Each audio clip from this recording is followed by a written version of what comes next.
বানাচ্ছি। এখানে পেঁয়াজ কাটা আছে, পেঁয়াজ রসুন সমস্ত দিলাম। আমি কিন্তু মশলা শুধু ধনের গুঁড়ো দিই এটা, জানো, আর ধনের গুঁড়ো আর একটু গোলমরিচ দিই। গোলমরিচটা আজকে নেই, শুধু ধনের গুঁড়ো দিয়ে আর গোলমরিচ দিয়ে ডিমের ঝোল খাবে, দেখবে খুব ভালো লাগে। গোলমরিচ দিয়ে দিলাম আর একটু টক দই দেব।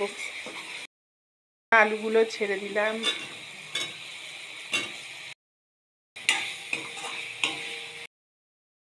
তাহলে তো প্রতি বছরই ডিমের ঝোলটা আমি করছি। দিয়ে দেবো, দিলাম,